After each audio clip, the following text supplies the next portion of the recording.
নমস্কার বন্ধুরা, আজ আমি বানাবো চিকেন ভুনা মশলা। তাই জন্য কি নিয়েছি দেখুন। চিকেনটা ভালো করে ধুয়ে নিয়েছি, আর এদিকে মশলা নিয়েছি 4টা বড় বড় টমেটো, আদা, কাঁচা লঙ্কা, রসুন, টক দই, পেঁয়াজ কুচনো। কিভাবে বানাবো পুরো ভিডিওটা দেখতে থাকুন।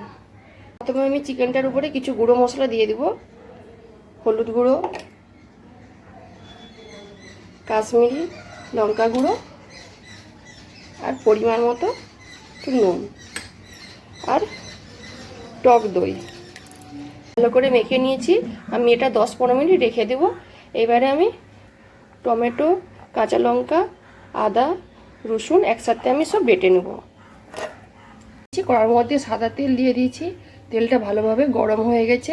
এবারে ফোড়নে দিয়ে দিব 2টো শুকনো লঙ্কা, তেজপাতা, গোটা গরম মশলা আর মৌরি। ফোড়নটা আমার ভালো করে লাল লাল করে ভাজা হয়ে গেছে।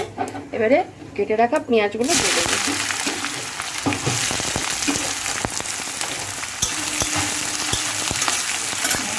আর দিব আমি 1 চামচ নুন।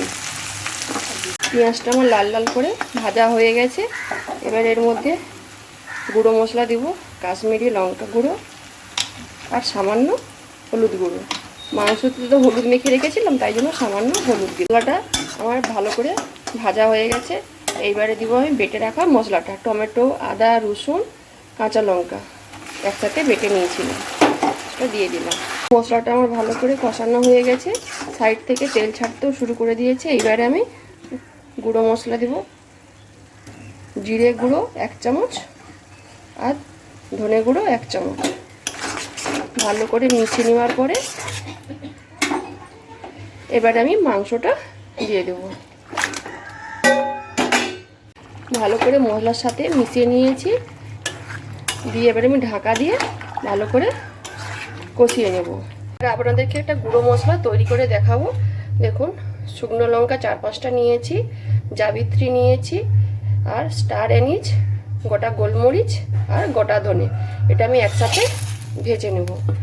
ভেজে ভালো করে ঠান্ডা করে গুঁড়ো করে নেব। ঢাকনাটা খুলে নিচ্ছি এবারে আমি। দেখুন কতটা জল ছেড়ে গেছে। আমি কিন্তু 1 ফোঁটাও কিন্তু জল দেইনি, দই মাখানো ছিল বলে, তাই জন্য এত জল বেরিয়েছে। আর সাইড থেকে তেলও ছড়িয়ে গেছে। মাংসটা আমার হয়ে গেছে। এবারে আমার উপর থেকে আমি সে ভেজে রাখা মশলাটা দিয়ে দেব, আর দিব ধনে পাতা কুচনো, দিয়ে ভালো করে মিশিয়ে নামিয়ে নেব। ভুনা মশলা রেসিপিটা আমি জিরা রাইসের সাথে বেড়ে নিয়েছি। এই চিকেন ভুনা রেসিপিটা যদি ভালো লেগে থাকে তাহলে অবশ্যই একবার বাড়িতে বানিয়ে খাবেন, আর আমাকে কমেন্টে জানাবেন। আর যেসব বন্ধুরা ইউটিউব চ্যানেল থেকে দেখবেন তারা সাবস্ক্রাইব করে দিবেন, আর যারা ফেসবুক থেকে দেখবেন তারা ফলো করে দিবেন। সবাই ভালো থাকুন, সুস্থ থাকুন।